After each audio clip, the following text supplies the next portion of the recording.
introduction. So, to continue, Susan received her bachelor's in nursing at San Francisco State University and discovered her career not only provided job opportunities in the Peace Corps and care, but also paved inroads into areas of the world many Westerners would not live or travel.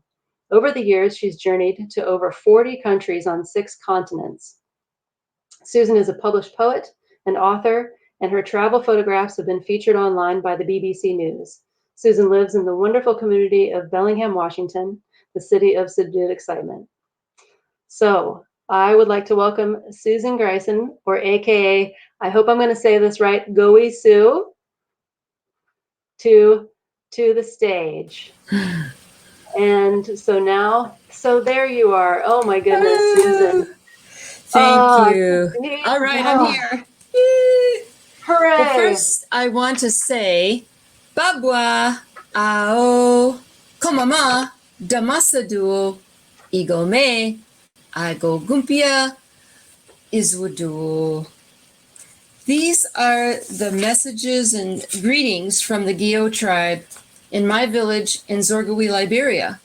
Izwudu means thank you, and I want to thank Don, who made an attempt to introduce me. He did his very best. And Claire for hosting tonight, and for Village Books for sponsoring this event. But especially I want to thank all of you out there on the internet, on your phones, for traveling this distance on the airwaves from the West Coast, the East Coast, the Midwest, and points in between. It means a lot to me that you're supporting this event. For those of you that have not read the book yet, I want to give a little disclosure statement in that there are places and names that I have changed in the book. And the reason I add that is because some people are actually looking for the towns and the places that are actually fictitious names, but the stories are real. So how did I come up to write this memoir? Well, it all started in the kitchen of my brother Bob when I was visiting, and my younger brother Randy was present. And my younger brother and older brother started talking, and Bob said, "Isn't it something?" He said, "You and I have both acquired mosquito-borne illnesses." And I stood there in shock, and I said, "Do you guys know that I acquired malaria 4 times when I worked and lived in Africa?" And they both just shrugged their shoulders. And at that moment, I realized they didn't really know a huge portion of my life. And that led me to write this story. So my life started, or this memoir started when I was 8 years old, when I began my search. I didn't really know what I was searching for, but I know to tell you that the stories in this book are true. Some of them have not been ever told. And what helped me to recall all the memories was that I kept a daily diary the 3 years that I was overseas, and I took a lot of photographs and home movies, and that preserved my memory, and I was able to share it in this memoir. I guess I would call my journey a transformational journey, in that my book really followed the path of Robert Frost, who said, "When 2 roads diverged, I took the road less traveled." And that I did. So if we could go to the first slide.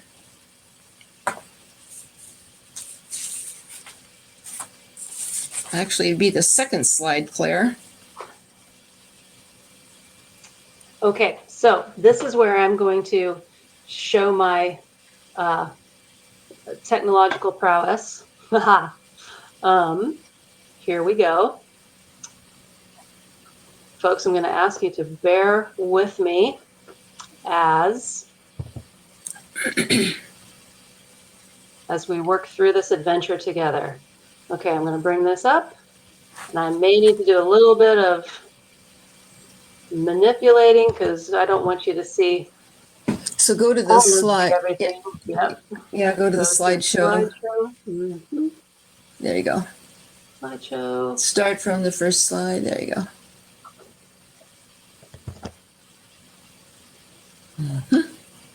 All right. What are you seeing what you should see? No.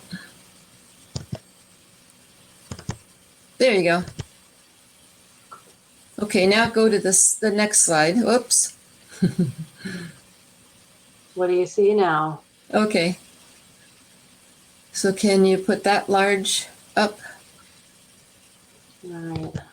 Yeah. Oh, okay, and then just advance that slide. Is it advancing? Hmm. There we go. Whoop. What do Okay. you see now?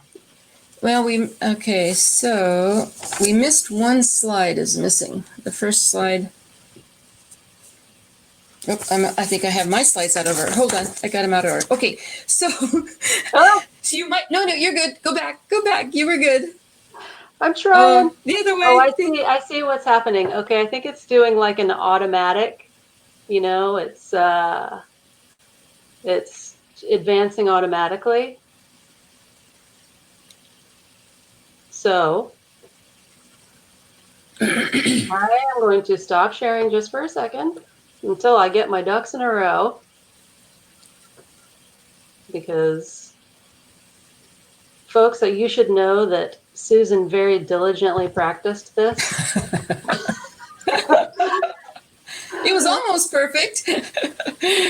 We'll get it.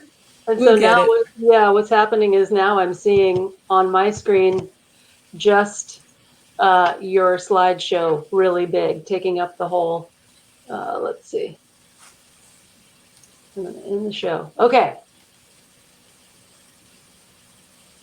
All right. I apologize, everybody. Okay, here we go. I'm going to try this again. And going to try to remember to breathe. I'm not doing a good job of breathing right now. Okay, so in slideshow, I'm going to do slideshow settings because I just want to make sure that I'm doing this correctly. I want to change the slides manually. Mm-hmm. And do I want this in a window? Yes, I'm going to do that.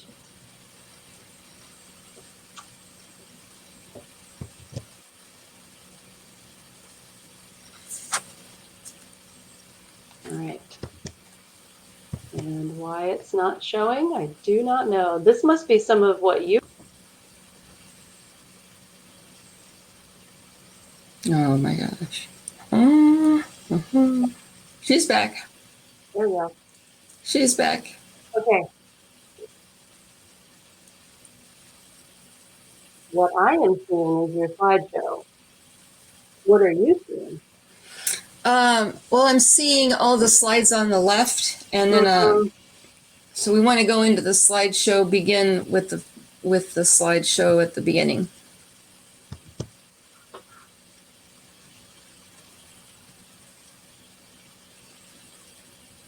Yeah, there you go. Start from the first slide. Okay. All right. That might be as good as we get. Yes, ma'am. I'm afraid. Okay. All right. Can you advance then to the next slide? There you go. Okay. So how does a farm girl from Nebraska end up in Africa at age 19, you might ask? Well, here I am. Oh boy, that's really pretty blurry. Yeah, that wasn't... There we go. There we go. Okay. So here I am on Easter Sunday at age 3 in the middle of a cow corral. I had a 2-piece outfit, pink that was, and with white patent leather shoes. I wrote a chapter called Country and Catholic to the Core, and that I was. Next slide. This is a portrait of the Greyson Farm that my brother Bob painted. This was a pristine 160-acre farm in rural Nebraska, about 90 miles west of Omaha. It was the utopia for a small child to be raised anywhere. And in my mind, the best place on earth. It was the perfect farm and the perfect life. The nearest town was Morgan, an all-white farming community of about 260 people. I attended the one-room grade school, grades 1 through 8, and graduated as valedictorian of the high school of 16 students. I guess you could say I was a big fish in a small pond. You can advance the slide. This is one of my favorite prints. Every month, my dad would take our family to Louis' Italian restaurant in a nearby town of Canton. It was there I saw this popular Art Deco print. It was framed in a mirrored frame that all surrounded the edges. 4 pink flamingos were wading in a serene blue lake, surrounded by lush vegetation and a clear blue sky. It was a magical print to me at 8 years old, and I would sit there in the restaurant every month that we'd come, and I would look at that print. And it began my mind to wonder and spurred my hopes to wander. Next slide. By age 8, I was influenced by so many things, and most of them were my farm experiences, people that I met, and even my cartoon characters. I wrote about these scenes, several of them actually, in my book, but there's a time when I don't have time actually to tell you all about those stories, but there's one pivotal experience I do want to share with you today, and that was when I was 11 years old, and my mom asked me, or I asked my mom, where babies came from. And that led to the talk with my dad, because my mom basically never answered the question. So the scene now begins with my dad and me riding in the combine one fall day. And I'm going to read an excerpt from the chapter entitled The Birds and the Bees. Normally, Dad and I wouldn't talk much while riding together on the tractor or the combine, but for some reason he seemed a bit nervous that day. Dad turned off the Johnny Cash song that was singing on the radio as the combine continued to harvest the milo. And then Dad said, "I want to talk to you about the birds and the bees." I didn't have the foggiest idea what he meant, but from his tone, I knew it was going to be something big. Dad straightened up in his seat and gripped the steering wheel hard, and then said, "You will soon be interested in boys, and they will be interested in you." Well, Dad stammered and stuttered. It happens like this.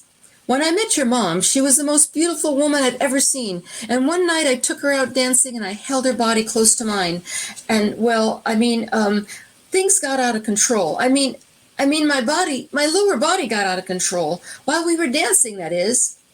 And I pulled her body close to mine and your mom pushed me away. And she kept things safe. And that's it. When it comes to the birds and the bees, it's up to the girl to say no and push the boys away. Well, boys have no control over their bodies. You don't want to get pregnant before you're married, ever. I asked no questions because I didn't even know what to ask. What did this have to do about the birds and the bees anyway? Did this mean I carried the huge responsibility and sole burden of becoming a teenager and a woman at almost age 11? Push the boys away. That's all I remembered. I had observed Mom pushing Dad away when he showed his rare affection to her in front of us kids. Whatever he meant, my Catholic religion and Dad had spoken. I must never get pregnant. I suppose I nodded in agreement, but I clearly remember welcoming the thrashing sound of the combine harvester that broke the awful silence that now permeated the cab. After a long pause, Dad made a final declaration. "One more thing," he said. "I will never trust you." I kept silent. I had no idea what he was talking about. Trust must have something to do with me and the boys. What could it be? I dared not ask. Next slide, please. Here's the Greisen clan. My brother on the left, Bob, was my idol. He was 4 years older than me and the one I looked up to. He broke the ground for me for everything that followed. My mom was 100% Italian, a classy housewife that was uprooted from the city of Tampa, Florida. She was a great cook, but she was often controlling and seemed rarely happy being on the farm. My dad was 100% German, third-generation farmer. He was smart, innovative, stubborn, and a hard-working disciplinarian. He was a farmer to the core. Randy, my younger brother, was 8 years younger.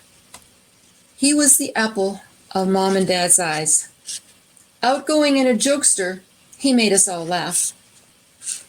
In my book, I described the evolution of our family structure and what I learned about being a girl in a man's world.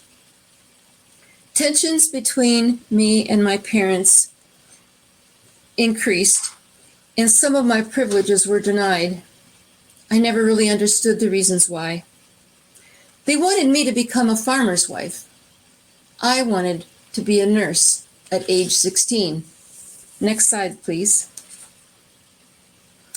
So after begging and pleading, they agreed to allow me to attend the school, and I graduated at age 19 as a licensed practical nurse. However, tensions continued to mount between me and my parents. I guess I was never the daughter they had hoped for. They wanted an obedient farmer's daughter who followed their commands.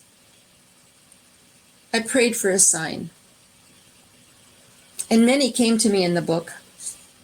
Next slide, please. But one, the other direction, there you go. One sign came to me, and it was actually a TV commercial that said, "Join the Peace Corps, the toughest job you'll ever love." The commercial showed a video of a young woman actually parading through an African village surrounded by thatched huts with a trail of happy children following her. I thought, that was my message. That was my answer. That commercial was my ticket out. So I wrote for an application the very next day and applied. And I was accepted 6 months later. Next slide, please. My assignment was in a health education program in Liberia, West Africa. If you can see that little arrow on the bottom left corner with a bulge of Africa, that is Liberia. It was 6,000 miles from my family. At least a 2-day plane travel back then. But would that be far enough, I wondered, to escape the control of my parents? Next slide, please. So here I am, boarding my first ever plane ride on Frontier Airline at age 19. I just want you to notice what I'm wearing. It was a homemade navy blue bell-bottom jumper with Daisy rickrack on the hem. I slept in orange juice can rollers that night to straighten my wavy hair, and I teased it to the perfect flip the next morning. I plucked my eyebrows and highlighted them to make the perfect arch. I wore clip-on earrings and fashionable pumps. Oh my gosh, I was going to be the coolest girl in the Peace Corps training. Next slide, please. So once we arrived actually in our training camp, which was in the Virgin Islands. We were there for 6 weeks with 17 other gals.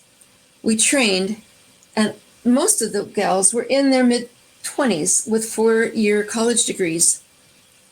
I was mocked by my peers because, well, I was green and naive, particularly with the farm traits that I was possessing. We were asked during that training to choose a site that we would like to go to in Liberia. They gave us a handout. I looked it over carefully, and I chose Zorgowe, the smallest village of all, 100 huts, 1,000 people. It has a small rural clinic with a startup of an antenatal and well baby clinic. There were no other volunteers, no electricity, no running water, no indoor plumbing.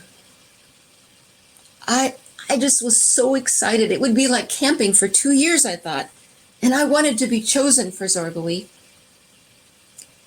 I'm going to read you a scene now from the chapter entitled Peace Corps Training, while I awaited my assigned village.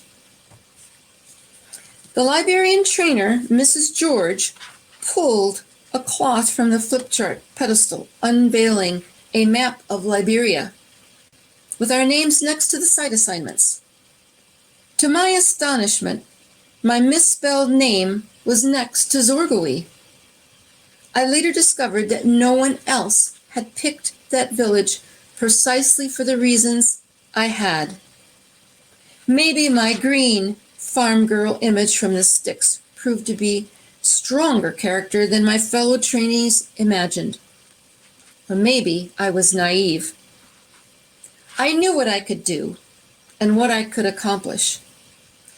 I delivered and castrated pigs, plucked and gutted chickens, shot a .22 rifle, drove a tractor, punched my fist through a glass window, was chosen president of 3 groups, and braved my parents' rejections.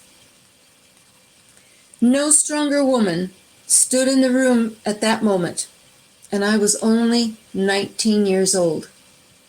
Zorgowe, here I come. Next slide, please. A few weeks later, I arrive in Zorgowe, or Gowe, as it became fondly known. The small village was the center of the Zor clan, which was surrounded by 16 walk-in villages.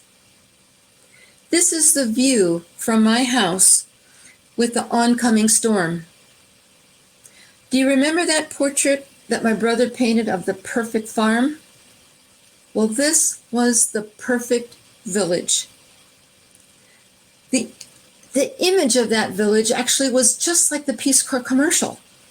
The white woman in a small African village surrounded by thatched huts, trailed by happy children.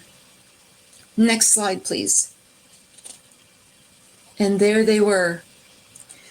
12 to 15 boys surrounded my taxi the day I arrived in Zorgowe.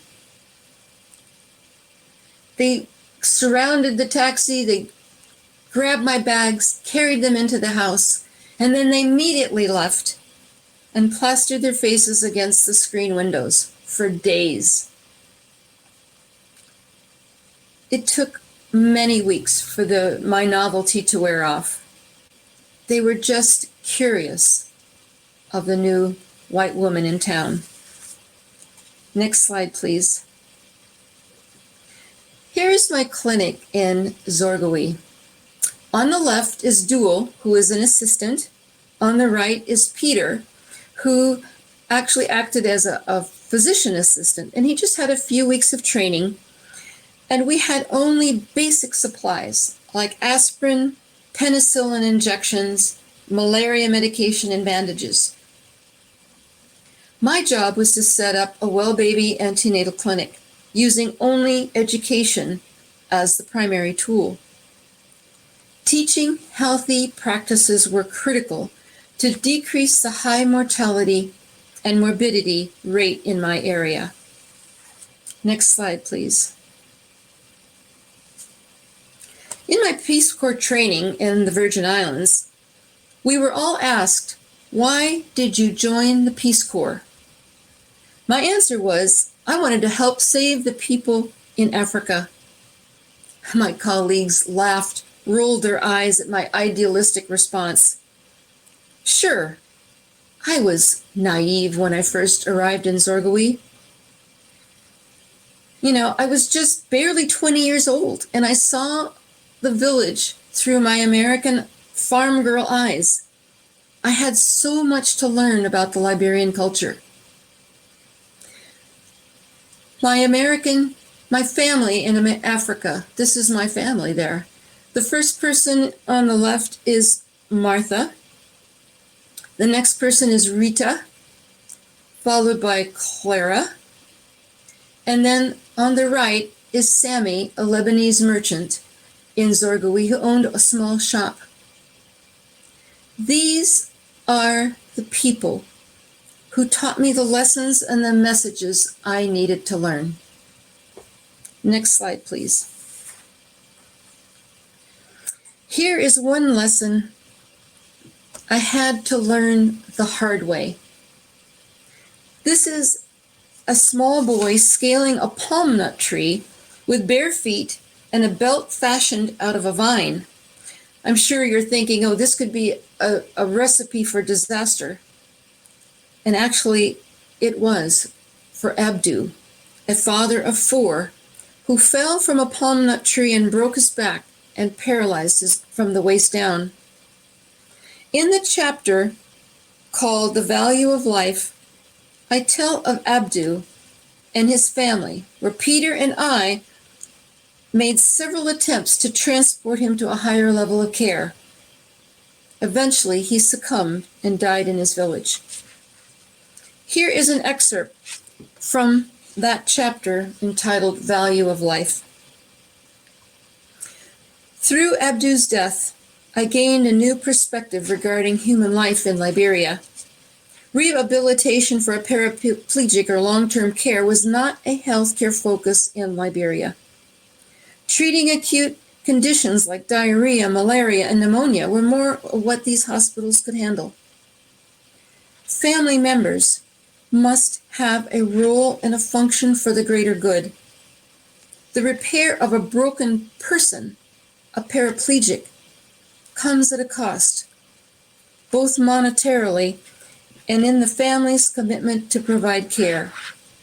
When villagers lived day to day and meal to meal, caring for a condition like paralysis was not a viable option.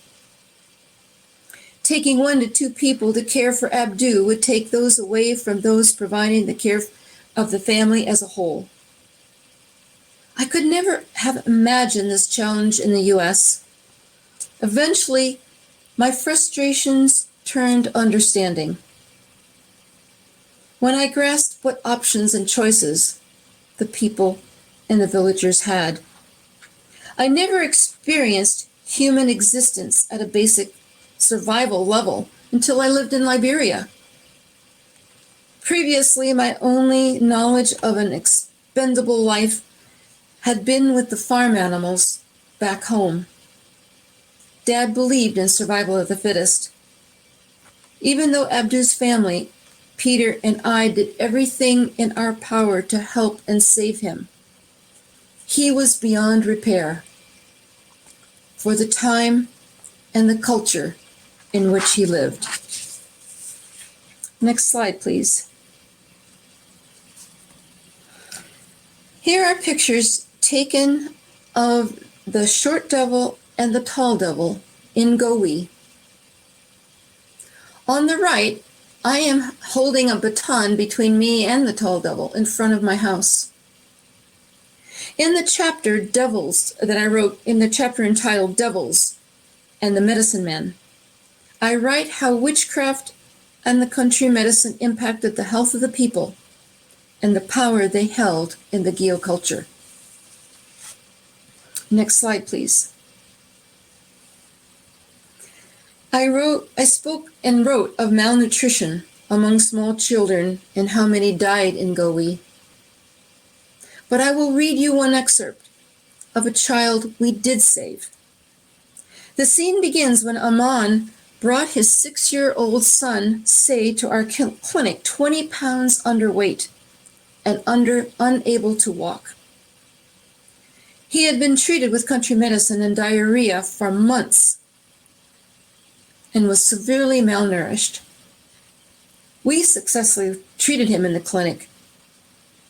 So I'm going to read to you an excerpt from the chapter entitled One Person at a Time.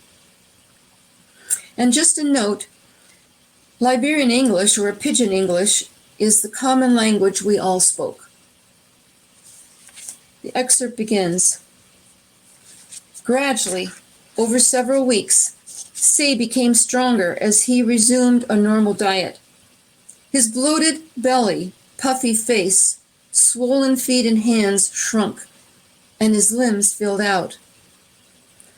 The blonde, brittle hair gradually disappeared and was replaced by jet black growth.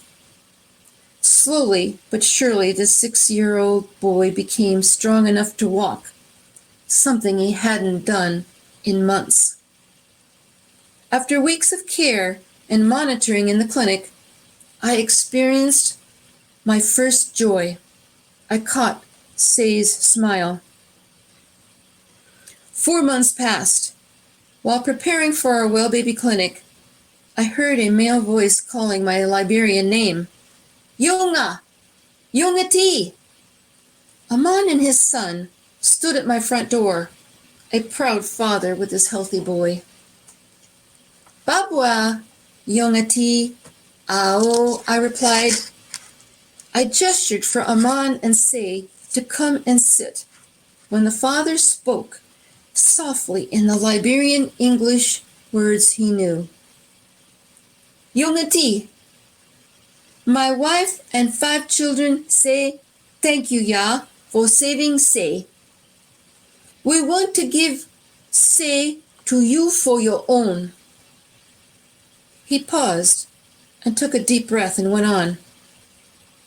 You take good care of Say, more better than me. Take Say, I beg you, Ya. I paused, searching for words, any words. I inhaled deeply and responded in my best Liberian English. Aman, I thank you and your family for all the good you do for Say, and bring him to clinic. I am so happy for his good health. Aman pleaded, Yes, you save him. I beg you, take my son. As this chapter continues, you will learn how I answered his question. Next slide, please. Here I am teaching a mother who had delivered a set of twins. The twins now were about 6 months old, and I'm teaching her how to make a nutritious porridge to help their nutrition. I came to Liberia armed with American standards, my American standards of success. How would I even measure my teaching efforts? After several months, I thought I had been a failure with my unrealistic goals. Yeah, right. I was going to help save the people in Africa, I told my Peace Corps colleagues in the Virgin Islands. Did I even know what that meant back then, with a 19-year-old from the farm? In my chapter called Making a Difference, I learned what success meant in Liberia. I discovered it was something different than I had expected. Next slide, please. Okay, do you remember that young 19-year-old that was getting ready to board the Frontier Airline plane with her polyester jumpsuit with daisies on the hem? Well, here I am, almost 2 years later, a mature 21-year-old standing in front of a door in Timbuktu. Yes, that's me, sporting a lovely goatskin handbag and my embroidered dashiki top. I actually was wearing my handmade bell bottoms. My hair was now long and pulled back, not teased into a perfect flip anymore. Yes, my appearance had changed, and so did my heart, mind, and soul. My final chapters in my memoir continue to guide you on my transformational journey. It takes you on twists and turns regarding my estrangement from my parents and my intimate relationships as I searched deeper for forgiveness and unconditional love. You may wonder, did I find the pink flamingos I had been searching for? My book will tell you that answer. Thank you very much. Claire, you can come back on.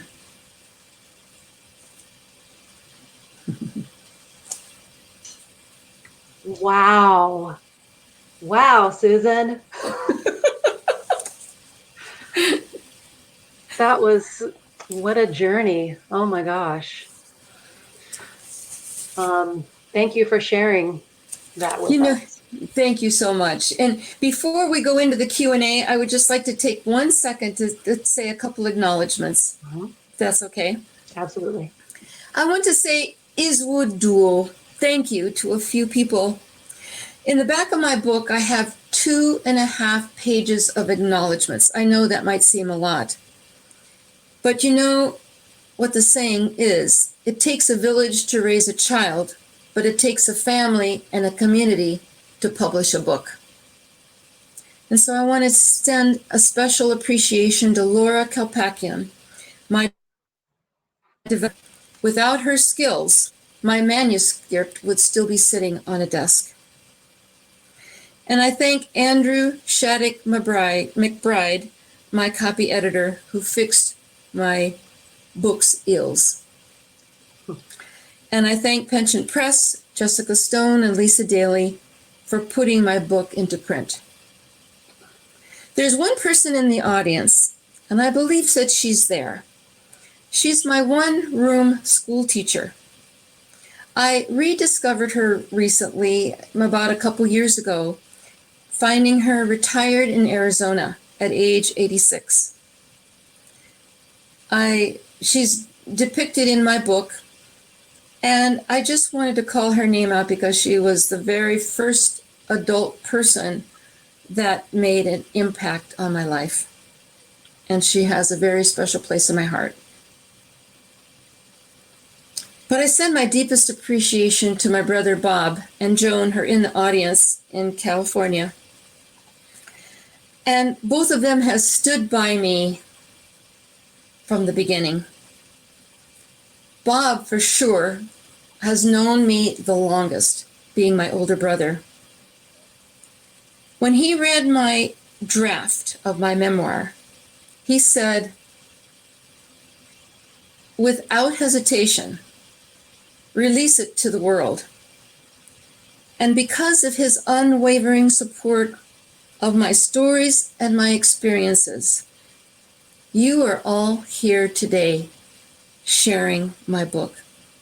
Thank you, Bob, from the bottom of my heart. Yay.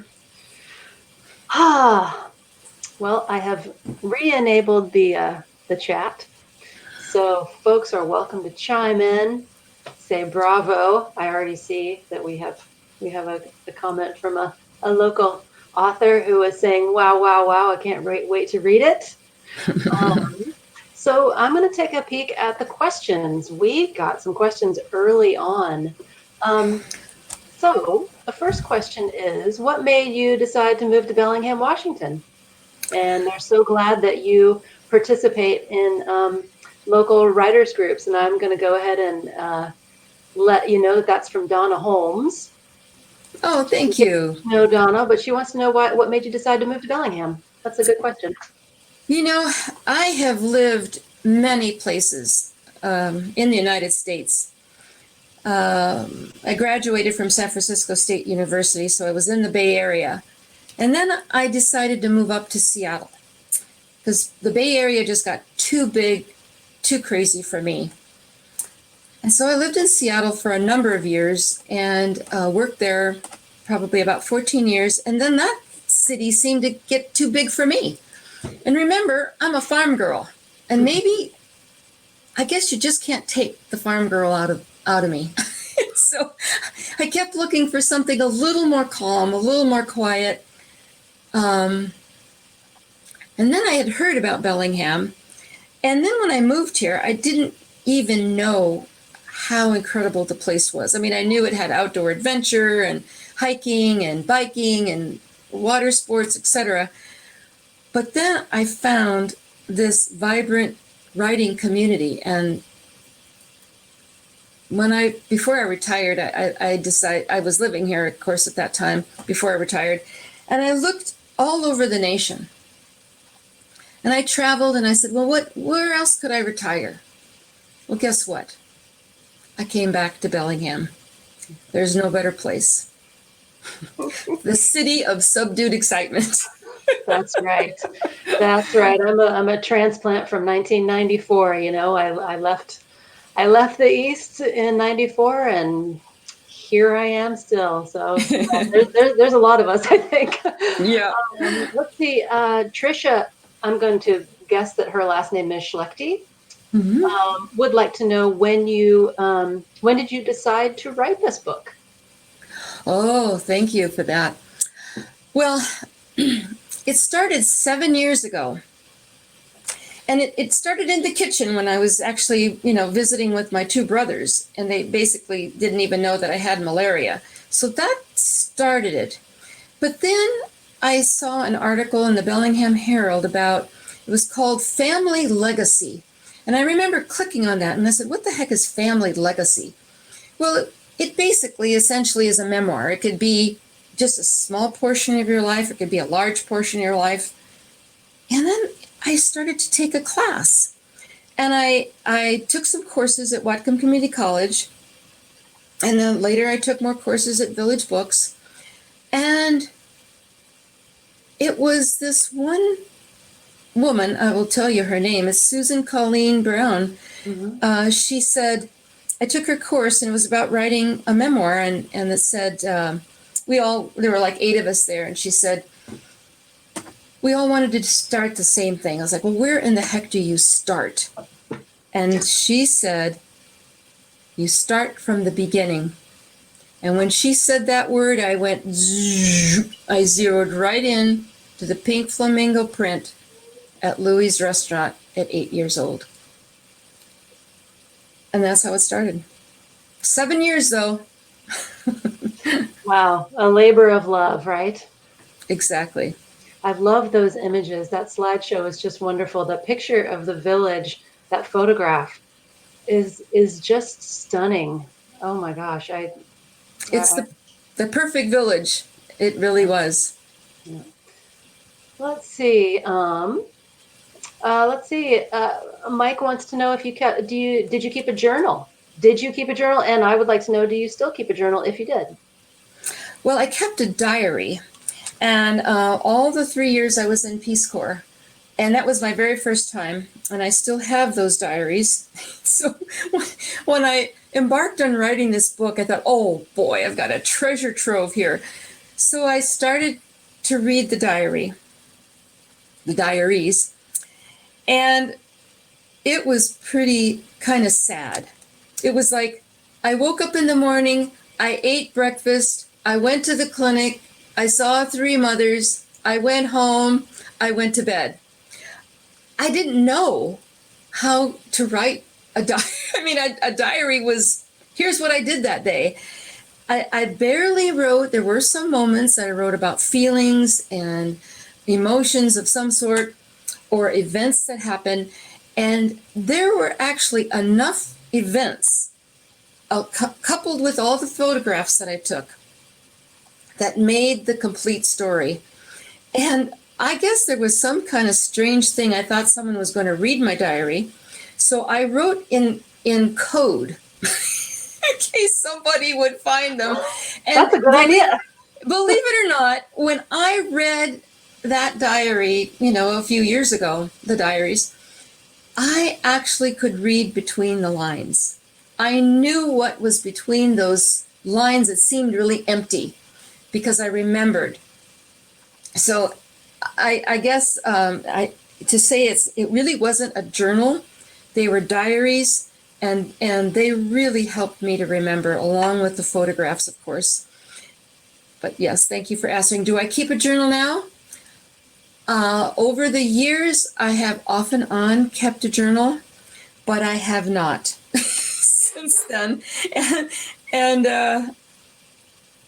actually, I have done very little writing since I published this book, just only when writing inspires me. And every once in a while, I can't help myself. And the fingers go to the computer and it writes. I don't know. I can't explain it. I think some people do that, but that's how I am. Well, I'm scrolling through the chat here, and I'm seeing that there are quite a few people who have been perhaps in the area where you were, or let's see. I think that there should be Mark and Sally is probably there, and Janet, who was in the village before me. She and I briefly met. She told me in the capital. Yes. And then I met her more actually in the United States. But yeah, there's definitely Peace Corps volunteers from Liberia in the audience, and I am so tickled. Yes, maybe you can translate what this means for those of us who weren't in the Peace Corps. It says, I was in Liberia Group 8, stationed in Cape Palmas. Yeah. Does that make sense to you? Yeah, I was in Group 27. So Group 8 was way back. I mean, it could have been, well, it surely would have been in the 60s. And Cape Palmas, I believe, was on the coast. Okay. And I was all the way far north, almost to Ivory Coast. Okay. So it was pretty far. But I wouldn't have known. Have you gone back? No, I have not gone back. Do you have plans to, once the world, isn't the way it is right now anymore? Well, it's interesting you mentioned. I'm sorry, Dawn is not on at the time, but Dawn helped introduce me to the Friends of Liberia, and I became a member more recently. And he just told me the other day that they're planning. I think next year will be the 60 years that Peace Corps will have been in Liberia. And they're planning, I don't know if it'll be next year or the following year, but they're planning to take a group of the volunteers back to Liberia. Oh, wow. And I would like to do that. Yeah. It's a little, for those of you who haven't read the book, there's an epilogue in the book that tells you all the things that have happened to Liberia since I left. And it's a sad story, actually. And I'm very hesitant to go back to Zorgui because of what has happened to the people there. They've had 2 civil wars, they've had Ebola, they've had AIDS, and now they have COVID. I don't really know what the situation is there at the moment with COVID. Okay. But I'm a little bit afraid to go back to my village because it was one of the areas heavily destroyed during one of the civil wars. And do you keep in touch with anyone there? I've lost touch with everyone. Okay. Janet, who's in the audience, she and I just recently reconnected. I actually had lost touch with her for maybe over 40 years. I'd lost touch with her. And through the Friends of Liberia group, we did a virtual hangout, so to speak, and we met each other. And she has told me about some of the people in the village that even as of 10 years ago, my landlord was still alive, but I don't know if he's alive at this point. Okay. And Clara, in the, my African family that I had there, Clara actually followed, or I should say Janet helped bring Clara to the United States. and helped her to get an education.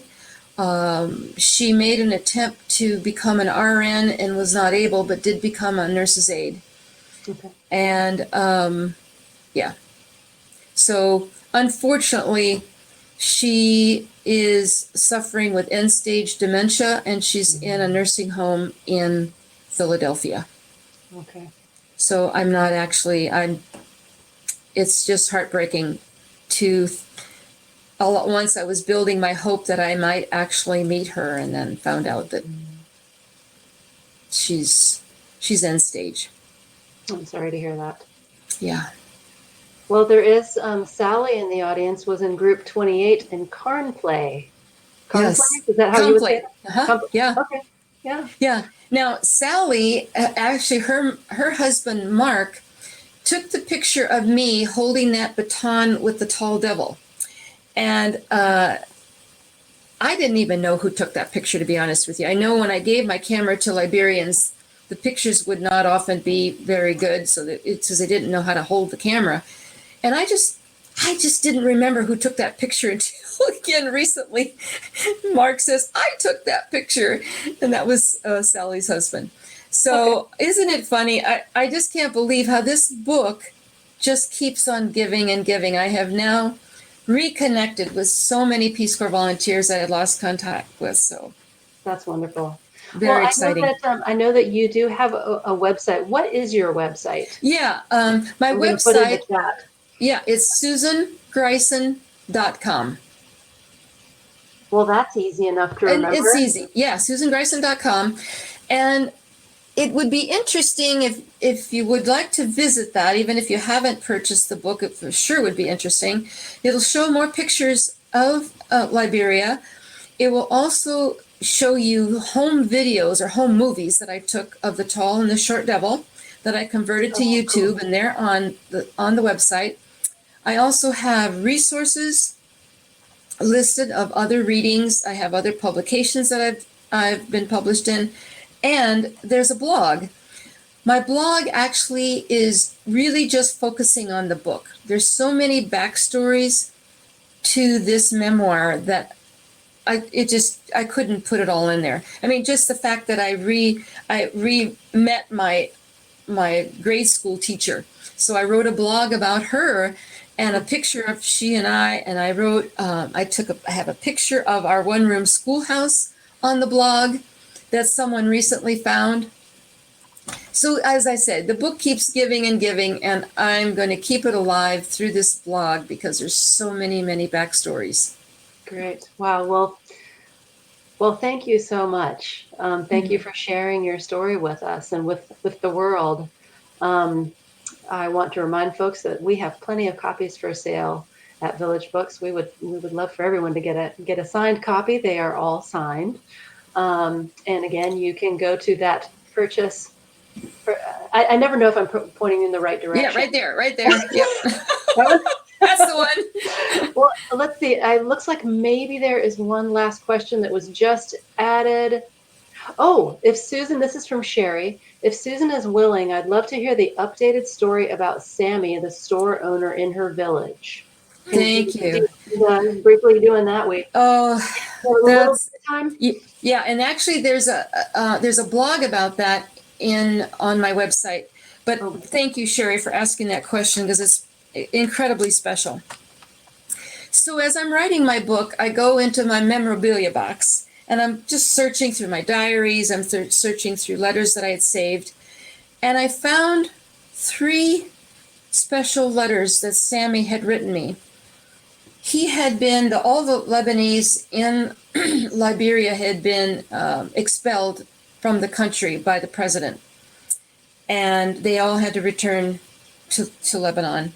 So he returned and he wrote me 3 letters asking me to visit on my way back to the United States. So I had a plan to do that. War broke out in Lebanon and I was not able to go. So then I went on and I actually joined the Peace Corps in Tonga. So over those years, 45 years to be exact, I lost contact with him. So I found his letters while I'm researching in my memorabilia box, and I find the letters with an address, with his name, a village, and the country. And I'm thinking that can't be right. It can't. I mean, where would that go? So I found out through a Lebanese woman in town. She says, "Go ahead and write. What would it hurt?" So I write him a letter. I write to his family, not knowing if he would be alive. I send a picture of me when I was in the village and a picture of him, the picture that you saw on the screen. And I swear to God, 9 days later, I get an email from his son, Samer. Wow. And Samer says, "I am the son of Sami Saad. Please call me." So I am screaming. I'm crying. I'm wailing. I just don't even know what to do. So I call several days later. We make an appointment because of the time difference. And he tells me that Sammy passed away 21 years earlier of a heart attack. But he and his wife, Siham, who was still alive, had 5 children. So she's in the room at the time that I'm calling the son. And I said, can you give her a message? Does she speak English? And he said no. So he interpreted in Arabic to her how special Sammy had been to me. And, she and we both started crying. It was so touching. So we get the phone and we talk more. And I said, well, how many children did he have? And he said it was Sammy and Siham had 5 children, 3 girls and 2 boys. And then I said, well, what are their names? And he said, well, he named them all. There were 4 Arabic names, and the firstborn child was a girl, and they named her Susan. Oh my goodness. And I am now bawling beyond. Wow. Because to be honest with you, I never realized until I wrote the book how special Sammy was to me. And I knew that he was, but I was so immature. I wasn't sure. And then I wondered, after I wrote the book, I wrote 2 chapters about Sammy in the book. And I wondered if he felt the same way about me. Did he think I was a special person? Well, apparently so. I mean, to have a child named after you, how special can that be? So I have now a Lebanese family. I've been videoing with them. I know them all, and I was planning to visit them in September, but that whole visit will be canceled. And they were so much looking forward to my visit. They call me Aunt Susan. I'm What an honor. Yeah. It's like I said, the book just keeps giving and giving and giving. I'm so touched. Okay, well, Janet did have one really last quick question, which is, do you know who took that picture, that dramatic picture of Zorgaway at the beginning of your slideshow? Who took that photo? Oh, I did. Okay. The one with the backdrop of the storm, impending storm? Mm-hmm. Yeah, I took that picture. And your one-room school teacher says, well done, you. Oh, thank you, Velma. Oh, I'm just have goosebumps. You guys are just so special. Thank you so much. I mean, I wish that we could have done an in-person physical event, but think of all the people who are able to be here tonight who wouldn't have been able to come to that book launch. Right, that's the thing. It's a blessing. Mm-hmm. It's a curse and a blessing all in one. Yep. Exactly. I'm to have these people, my family in California, the people in the Midwest. I think there's even, some people from my nursing school, all the Peace Corps volunteers in the East Coast. Oh my God. Thank you so much for coming. Well, thank you for all of your hard work in preparing for this and for your grace in my, how shall we say, technical difficulties at the beginning. I want to say thank you to the audience for your patience and for rolling with it. I am learning this as I go, and every time I think I've got it figured out, something lets me know that no, Claire, not quite yet. There's still more. So thank you so much, Susan. You're welcome. And thank you to everyone who joined us tonight. This was very, very special. So any last words, Susan? No, and thank you again. I'll look forward to seeing the locals in town, and you can chat with me on my website if you have further questions. Believe me, it's not over yet. Yay. All right. Well, thank you, everyone. And Thank I you. think this is over and out. So enjoy the rest of your weekend, what's left of it. Okay. Bye-bye.